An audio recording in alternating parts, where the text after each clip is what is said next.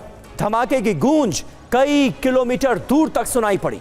भूकंप का जो सेंटर था उस पर तीव्रता 3.0 मापी गई है। रिक्टर स्केल पर इसकी तीव्रता 3.0 मापी गई। कई सालों में सीरिया पर इतना बड़ा हमला नहीं हुआ। यह अटैक कहां हुआ है अब यह भी जान लीजिए। सीरियाई सेना के ठिकानों पर, गोला बारूद के भंडार पर। जी हां, हमले में कई वेपन डिपोज, हथियार डिपो तबाह हो गए हैं, यह खबर सामने आ रही है। जरूरी बात क्या है, सीरिया का पोर्ट सिटी है टार्टस, और अगर स्ट्रैटेजिक लिहाज से देखा जाए तो टार्टस को बहुत ज्यादा इंपॉर्टेंट माना जाता है। यह इलाका बहुत महत्वपूर्ण है और इसे इजराइल ने ताजा हमलों में बनाया है निशाना। तो सीरिया में एक के बाद एक ताबड़तोड़ अटैक्स रुकने का नाम नहीं ले रहे हैं इजराइल की तरफ से।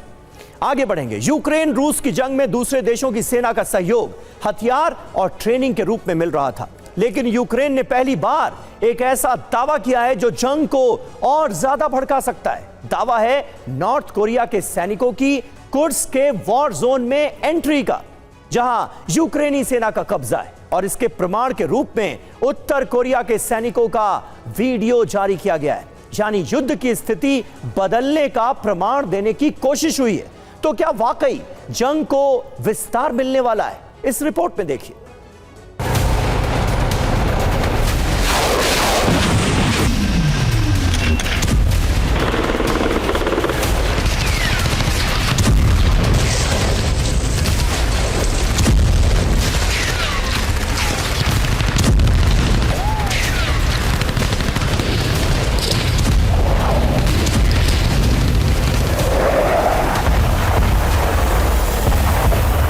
रूस के जमीन पर यूक्रेनी फोर्स की एंट्री, वो भी उस जगह जो रूस के लिए सोवियत संघ के गर्व की यादगार है। यह क्षेत्र है कुर्स्क। यूक्रेनी फोर्स इस क्षेत्र में सिर्फ दाखिल नहीं हुई है, बल्कि रूस को भारी नुकसान भी पहुंचाया है। रूसी सैनिकों की कत्लगाह बना दिया। हालांकि रूसी फोर्स के लिए यूक्रेन में बारूद सप्लाई का यह सिर्फ एक रास्ता नहीं, रोस्तोव, बेलगोरोद और ब्रियांस्क जैसे कई क्षेत्रों से यूक्रेन की तरफ बढ़ने के रास्ते हैं। इसलिए रणनीतिक तौर पर भले ही कुर्स्क बहुत ज्यादा महत्व न रखे, लेकिन फिर भी इस क्षेत्र का ऐतिहासिक महत्व है। इसीलिए कुर्स्क में रूस का पिछड़ना वर्चस्व का सवाल बन गया। और फिर रूस ने इस क्षेत्र को बचाने के लिए यूक्रेन के सैनिकों के घेराव की रणनीति में बदलाव किया। इसी बदलाव वाली रणनीति में पुतिन के एक ऐसे सहयोगी सामने आए जिसका रूस यूक्रेन की जंग में शामिल होने का मतलब है अमेरिका के लिए एक बड़ा संकट, जिससे युद्ध में नाटो की एंट्री का रास्ता खुलता है। इस संकट का नाम है किम जोंग उन। आपने बिल्कुल सही सुना, नॉर्थ कोरिया के राष्ट्रीय अध्यक्ष किम जोंग उन, जिनकी पुतिन से करीबी अब सार्वजनिक हो चुकी है। हालांकि यह एक सैन्य डील है, लेकिन यह युद्ध में सिर्फ बारूदी सहयोग तक सीमित होना था। लेकिन अब सहयोग सैनिकों के सीधे जंग लड़ने की स्थिति में पहुंच चुका है। पुतिन को किम का साथ, बदले कुर्स्क में हालात। दरअसल यूक्रेन की सेना ने कुर्स्क में एंट्री तो कर ली। रूसी सेना पर अमेरिकी हथियारों की बदौलत वो बढ़त भी बनाते चले। लेकिन कुर्स्क एक ऐसा चक्रव्यूह है जिससे निकलना इतना आसान नहीं, और जिसकी आशंका थी वही हुआ भी। अब कुर्स्क में यूक्रेनी सेना बुरी तरह से फंस गई, जिन्हें व्यू के रचनाकारों ने चुन चुन कर खत्म करना शुरू कर दिया।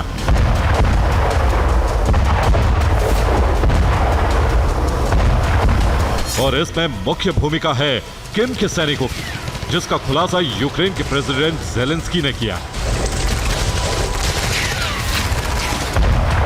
ज़ेलेंस्की ने दावा किया है कि कुर्स्क की लड़ाई में उत्तर कोरियाई सैनिक शामिल हैं। उत्तर कोरियाई सैनिक यूक्रेनी सेना पर हमले कर रहे हैं। रूस ने उत्तर कोरियाई सैनिकों की मदद से यूक्रेनी सैनिकों को घेर लिया, और ऐसा करके पुतिन इस युद्ध को विस्तार देने की तैयारी कर रहे हैं। यह सामान्य बात नहीं, क्योंकि यूक्रेन को बैकअप अमेरिका और नाटो से मिल रहा है। लेकिन अब तक नाटो या अमेरिकी सैनिकों के इस जंग में शामिल होने का कोई पुख्ता सबूत नहीं मिला। लेकिन पहली बार ज़ेलेंस्की ने जो दावा किया है, उसके साथ एक वीडियो भी जारी किया गया।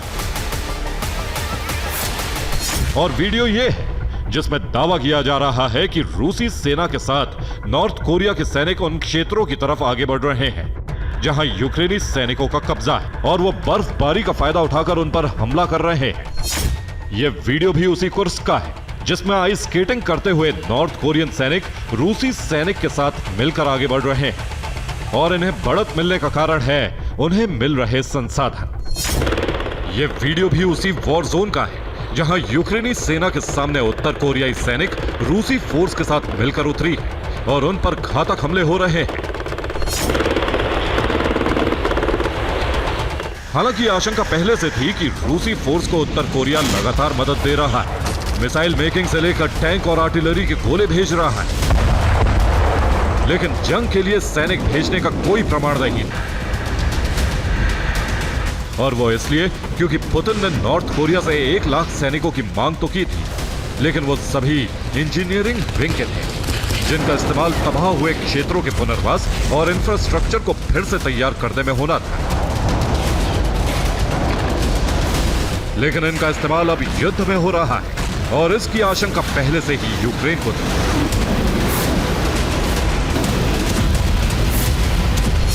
इसलिए 18 अक्टूबर को ही यूक्रेन के रक्षा मंत्रालय ने एक सूचना दी थी जिसमें बताया गया था कि उत्तर कोरिया के 11,000 सैनिक पूर्वी रूस में मौजूद। खुफिया जानकारी के हवाले से कहा गया था कि उत्तर कोरिया के सैनिक जंग लड़ने की ट्रेनिंग ले रहे हैं और इन्हीं सैनिकों को रूस ने एलीट फोर्स ग्रुप के रूप में दिखाने की कोशिश की। और अब इस सूचना की पुष्टि भी यूक्रेन की तरफ से हो रही है, यानी यूक्रेनी सेना के कब्जे वाली स्थिति बनाने के मकसद पर पानी फिरता दिख रहा है। लेकिन सबसे बड़ा प्रश्न अब भी यही है कि आखिर यूक्रेनी सेना कुर्स्क पहुंची कैसे और अब वो फंस कैसे गई। जवाब आगे देखिए। तो एटमी हमले की तैयारी में है ईरान। बड़ी बात देखिए क्या है, एटमी ठिकाने के पास ईरान की बड़ी तैयारी सामने आई है। नतांज परमाणु सेंटर के पास ये बड़ी तैयारी दिखी है। नतांज सेंटर पर खोरदात 15 डिफेंस सिस्टम को तैनात कर दिया गया है। खोरदात 15 मिसाइल सिस्टम की कई यूनिट्स यहां पर डिप्लॉय की गई हैं। मकसद क्या है, दुनिया को दिखाने के लिए यह बड़ी तैयारी सामने आई है। नतांज परमाणु सेंटर की सुरक्षा के लिए ये तैयारियां की गई हैं। इजरायली हमले को रोकना इसका अहम मकसद है। इजरायल को दे सकता है ईरान आने वाले वक्त में करारा जवाब, इसके भी आसार नजर आ रहे हैं। और सीरिया में इजरायली सेना की बमबारी इस बीच बहुत तेज हो गई है। इजरायली एयरफोर्स सीरियाई सेना के उन हथियारों को तबाह कर रही है जो विद्रोही संगठनों के हाथ लग सकते हैं। उधर ईरान ने अपने परमाणु केंद्रों की सुरक्षा बढ़ा दी है। ईरान को डर है कि सीरिया के बाद इजरायल और अमेरिका उसके परमाणु कार्यक्रम को समाप्त करने के लिए सैन्य अभियान शुरू कर सकते हैं। तो सवाल तो यही है कि क्या सीरिया के बाद इजरायल और अमेरिका का अगला टारगेट ईरान है?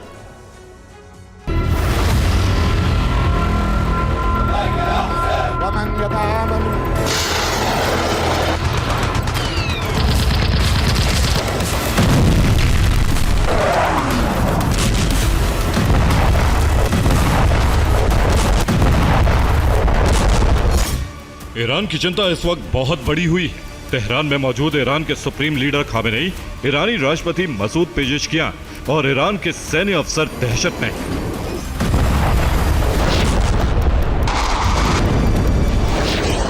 ईरानी इंटेलिजेंस को खुफिया इनपुट मिला है कि सीरिया के बाद इजराइल और अमेरिका ईरान के खिलाफ सैन्य अभियान लॉन्च कर सकते हैं।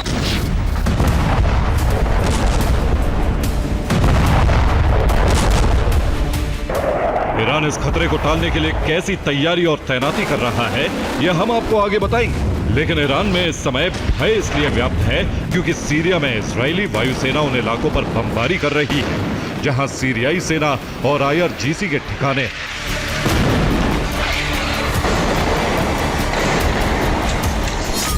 इजराइल ने दमिश्क, होम्स और हमा में सिर्फ 4 घंटे के अंदर 52 एयर स्ट्राइक की। यह मिसाइल वर्षा रूस और सीरिया की संयुक्त सेना, जिसे सीरियन अरब आर्मी कहते हैं, उसके ठिकानों और हथियार गोदामों पर की गई। इजरायली सेना के मुताबिक उसके हमले में सभी टारगेट पूरी तरह से ध्वस्त हो गए।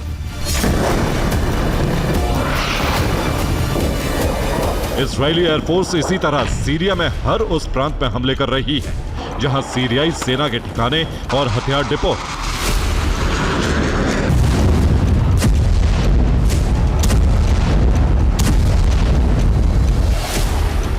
इजरायली सेना ने सीरिया में मौजूद उस पूरे रूट को भी तबाह कर दिया जिसके जरिए हिजबुल्लाह को ईरानी हथियारों की सप्लाई होती थी। इस बात की पुष्टि खुद हिजबुल्लाह के चीफ नईम कासिम ने की है। नईम कासिम ने कहा कि सीरिया के जरिए हिजबुल्लाह का सप्लाई रूट पूरी तरह से समाप्त हो चुका है।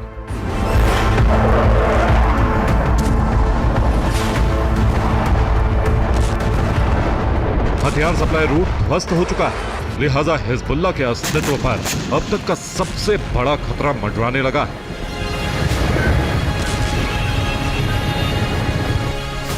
माना जा रहा है कि आने वाले कुछ दिनों में हिजबुल्लाह शक्ति विहीन हो जाएगा। सीरिया में इजराइल के विध्वंसक सैन्य अभियान से न सिर्फ ईरान दहशत में है बल्कि जॉर्डन भी चौकन्ना हो गया। जॉर्डन ने सीरिया से लगती सीमा पर सेना की तैनाती बढ़ा दी ताकि सीरिया में मौजूद ईरानी प्रॉक्सी के लड़ाके जॉर्डन में घुसपैठ न कर सके।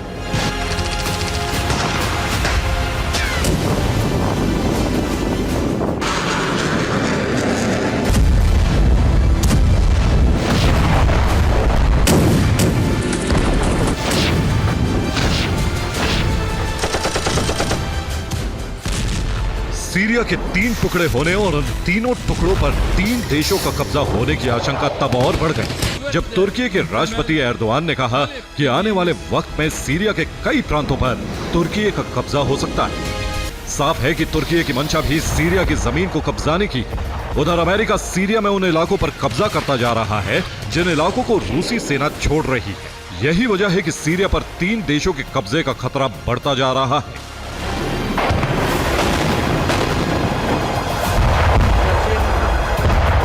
उधर रूसी सेना सीरिया से निकल तो रही है लेकिन वो पूरी तरह से सीरिया को खाली नहीं करेगी। क्रेमलिन से जुड़े सूत्रों का कहना है कि रूसी सेना सीरिया में आगे भी मौजूद रहेगी। इसके लिए रूस विद्रोही संगठन हयात तहरीर अल शाम से बातचीत कर रहा है। अगर डील हुई तो रूसी सेना तार्तुस और खमीमेम एयरबेस पर तैनात रहेगी। सीरिया में जो कुछ हो रहा है उससे न सिर्फ रूस बल्कि ईरान को भी बहुत बड़ा झटका पहुंचा है। ईरान को डर है कि सीरिया के बाद इजराइल और अमेरिका उसके खिलाफ सैन्य अभियान लॉन्च कर सकते हैं। यही वजह है कि ईरान ने अपनी सुरक्षा को चाक चौबंद कर दिया है।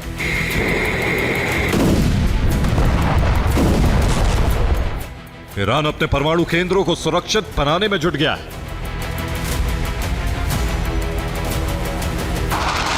दरअसल इजराइल अब ईरान पर हवाई हमले के लिए सीरिया के एयरबेस का इस्तेमाल कर सकता है। ऐसे में ईरान के परमाणु कार्यक्रम पर खतरा मंडराने लगा है। यही वजह है कि ईरान ने अपने सबसे बड़ा परमाणु केंद्र नतांज के आसपास बड़ी सुरक्षा दीवार तैयार कर ली। नतांज एटमी सेंटर को बचाने के लिए ईरान ने कई खोरदाद 15 एयर डिफेंस सिस्टम तैनात कर दिए।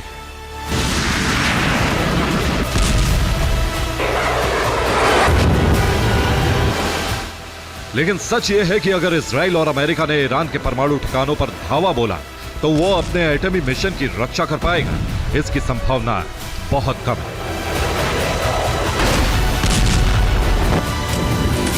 Bureau report TV9 Bharatvarsh.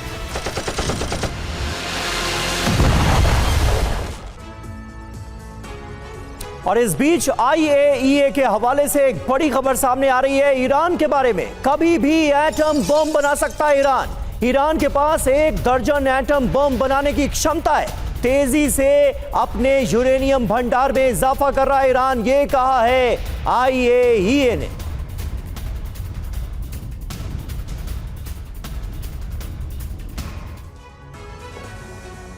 तो क्या ईरान एटम बम बनाएगा? जी हां, IAEA की तरफ से महत्वपूर्ण जानकारी ईरान के परमाणु कार्यक्रम को लेकर दी गई है। कहा यह गया है कि कभी भी परमाणु हथियार बना सकता है ईरान।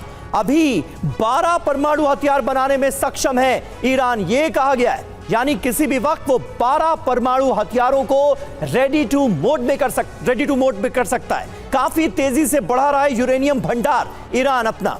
ईरान के पास पहले से 60% यूरेनियम भंडार मौजूद है। और यह सिलसिला लगातार बढ़ता नजर आ रहा है। 90% तक यूरेनियम का भंडारण जल्द कर पाने में सक्षम होगा ईरान। ये कौन कह रहा है? IAEA की तरफ से बताया गया है। पहले एक महीने में 5 से 7 किलो यूरेनियम की बढ़ोतरी होती थी, अब एक महीने में करीब 50 किलो का भंडारण किया जा रहा है। यानी यूरेनियम के भंडारण में बहुत तेजी से इजाफा ईरान में देखने को मिल रहा है।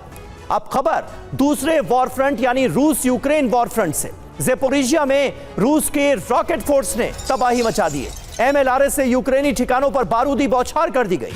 हमले में मिलिट्री पोस्ट को तबाह कर दिया गया।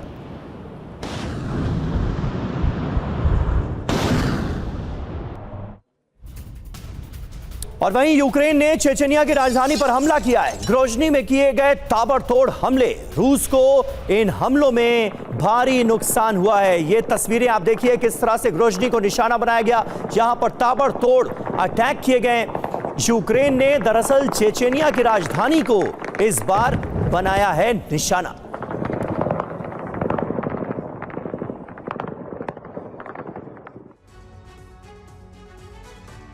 और इस सब के बीच जनवरी में ट्रंप युग का आरंभ होने वाला है और उम्मीद की जा रही है कि डोनाल्ड ट्रंप का पहला मिशन यूक्रेन रूस में समझौता कराकर युद्ध रुकवाना होगा। सीज फायर के वक्त रूस क्या हासिल कर सकता है और यूक्रेन क्या कुछ गंवा सकता है, यह सब कुछ निर्भर करेगा उस दौरान के मौजूदा हालात पर। यही वजह है कि रूस बेहद तेजी से यूक्रेन के इलाकों पर कब्जे की कोशिश में है। रूस ने अपनी सेना को 2 हिस्सों में बांटकर एक विशेष अभियान चलाया है ताकि यूक्रेन रूस के कब्जा मिशन को नाकाम न कर सके।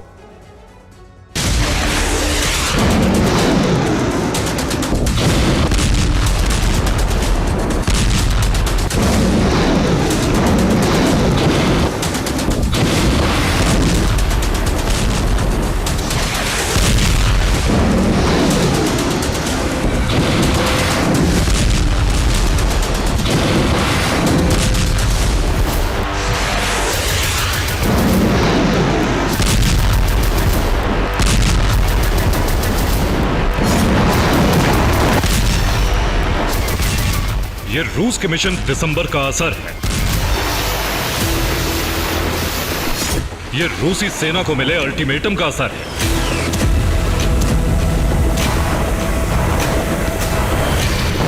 जिसने पूरे यूक्रेन में तबाही का सैलाब ला दिया है।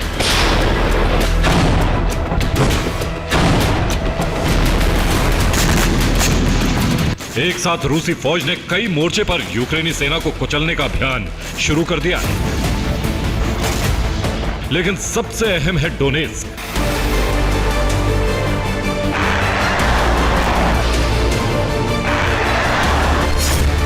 डोनेत्स्क की जंग में अब रूसी सेना यूक्रेन पर हावी है और पुतिन का ख्वाब सच होने की ओर है।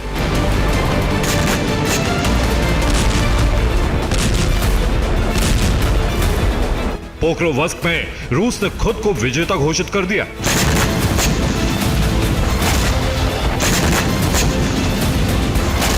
चंद किलोमीटर के दायरे वाली कुछ जगहें बची भी हैं, तो वहां भीषण जंग चल रही है। पोक्रोवस्क में रूस की आर्टिलरी, रूस की पैदल सेना और उन्हें मिल रही हवाई मदद, इन सब के सामने यूक्रेन बेहद कमजोर साबित हो रहा है। और आइए अब लौटते हैं देश की खबरों की तरफ। आम आदमी पार्टी की महिला अदालत में अरविंद केजरीवाल ने कहा है कि महिलाओं के खिलाफ अपराध हर दिन बढ़ रहे हैं। महिलाओं को घर से निकलने में डर लगता है। केंद्र सरकार को महिलाओं की कोई परवाह नहीं है। केंद्र ने सुरक्षा की जिम्मेदारी नहीं उठाई, ये कहा है अरविंद केजरीवाल। महिलाओं के खिलाफ अत्याचार की घटनाएं लगातार दिन दूनी रात चौगुनी बढ़ती जा रही हैं। आप लोगों से पूछना चाहता हूं, क्या यह कहना गलत है कि घर से निकलने में आज महिलाओं को डर लगता है? गलत कह रहा हूं मैं? किस किस को डर लगता है घर से निकलने में? क्या यह कहना गलत है कि जब बेटी कॉलेज जाती है तो शाम को 7 बजे के बाद मां बाप का दिल धक धक करने लगता है, पता नहीं बेटी वापस आएगी कि नहीं आएगी? गलत तो नहीं कह रहा मैं। ऐसा क्यों होता है? अभी इतनी सारी महिलाओं ने आके बताया कि पुलिस कुछ नहीं करती, क्योंकि इनके ऊपर बैठे हुए लोग, इनके ऊपर बैठे हुए लोगों को आपकी परवाह ही नहीं है। इनके ऊपर कौन बैठे हैं? इनके ऊपर केंद्र सरकार बैठी है। आज से 10 साल पहले आप लोगों ने मेरे को जिम्मेदारी दी थी। आपने कहा केजरीवाल जी हमारे स्कूल ठीक करो। मैंने स्कूल ठीक करे नहीं करे? हाथ खड़े करके बता देना मैंने स्कूल ठीक करे नहीं करे। आज से 10 साल पहले आपने मेरे को जिम्मेदारी दी थी केजरीवाल जी हमारे अस्पताल ठीक करो। दिल्ली के सारे अस्पतालों को एयर कंडीशनड बना दिया। वहां पे फ्री में इलाज मिलता है नहीं मिलता? अच्छा इलाज मिलता है नहीं मिलता? गली गली में मोहल्ला क्लिनिक बना दिए, सारी दवाइयां, सारे टेस्ट, सारा इलाज मुफ्त कर दिया। अमीर हो या गरीब हो, सबका इलाज मुफ्त कर दिया। और केजरीवाल के साथ एक मंच पर आए समाजवादी पार्टी के चीफ अखिलेश यादव। दिल्ली के लाल को फिर सम्मान दें, दिल्ली में महिला सुरक्षा एक बड़ा सवाल है। इन बातों का जिक्र किया है अखिलेश यादव ने। मुझे पूरा भरोसा है यहाँ की माताएं बहनें मिलकर के अपने दिल्ली के लाल को दोबारा सम्मान दिलाने का काम करेंगी।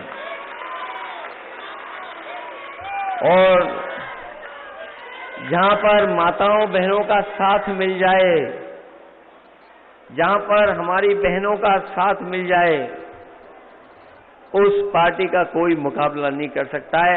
आज आपने एक बुनियादी सवाल को, जो हमारी मां, हमारी बेटी, हमारी बहन का जो सबसे बुनियादी सवाल है कि उसको सुरक्षा मिले, जो जिम्मेदारी आपकी होनी चाहिए थी वो आपसे छीन करके दिल्ली वालों के पास है, गृह विभाग के पास है। मैंने जैसा कहा कि गृह विभाग केवल नाम का है। आपने स्वास्थ्य में जो परिवर्तन किया उसका परिणाम यह हुआ कि आपसे सीख करके बहुत सारे प्रदेशों ने वही मॉडल अपनाने का काम किया जो आपने कर करके दिखाया। जो शिक्षा के क्षेत्र में आपने परिवर्तन किया, जो शिक्षा के क्षेत्र में बदलाव किया, मैं अपनी बहनों से कहना चाहता हूं, जो प्रदेश, जो आप पार्टी कर रही है स्वास्थ्य के क्षेत्र में, शिक्षा के क्षेत्र में, यही हमारी माताओं बहनों को सम्मान दिलाने का काम है। और अगर सुरक्षा भी आपके हाथ में आ जाए तो इससे बड़ा काम और नहीं हो सकता है। और जम्मू कश्मीर के सीएम उमर अब्दुल्ला के बाद टीएमसी भी ईवीएम के समर्थन में आ गई है। अभिषेक बनर्जी ने कांग्रेस को नसीहत दी है, कहा बूथ पर सही काम करें तो ईवीएम में गड़बड़ी नहीं होगी। अगर गड़बड़ी लगती है तो इलेक्शन कमीशन के पास जाएं, चुनाव आयोग के पास जाएं। चुनाव आयोग बुलाता है तो जाते क्यों नहीं, ये कहा है टीएमसी ने। मुझे लगता है, ये मेरी पर्सनल राय है, कि जो लोग ईवीएम पे सवाल उठा रहे हैं, अगर उनके पास कुछ है तो इलेक्शन कमीशन को जाके वो डेमो दिखानी चाहिए कि भाई हमारे पास ये वीडियो है। क्योंकि इलेक्शन कमीशन ने वो सबको बुलाया था और मैं इतना दिन से चुनाव ज़मीन पे करवाता हूँ। मुझे लगता है आप अगर ईवीएम रैंडमाइजेशन के टाइम ठीक से काम करेंगे और बूथ पे जो लोग काम करता है वो मॉक पोल के टाइम पे भी आप अगर चेक करेंगे, उसके बाद काउंटिंग के टाइम पे आपका 17 सीट जो फॉर्म होता है जिससे बैलेट यूनिट, कंट्रोल यूनिट मिलाया जाता है, वो अगर ठीक से चेक करेंगे तो मुझे नहीं लगता है कि ये जो एलिगेशन है इसमें कोई सब्सटेंस है। अगर फिर भी किसी को लगता है कि भाई ईवीएम मैनिपुलेट हो सकता है, ईवीएम हैक हो सकता है, तो मुझे लगता है डेलीगेशन जाके इलेक्शन कमीशन को मिलना चाहिए, मिलके डेमो दिखाना चाहिए कि भाई ये टेक्नोलॉजी से या ये सॉफ्टवेयर से या ये मैलवेयर से आपका ईवीएम हैक हो सकता है। और अगर वो भी नहीं कर सकता है तो इसको लेकर नीचे आंदोलन करें। भाई खाली 2-3 टिप्पणी करने से नहीं होता है। Thank you.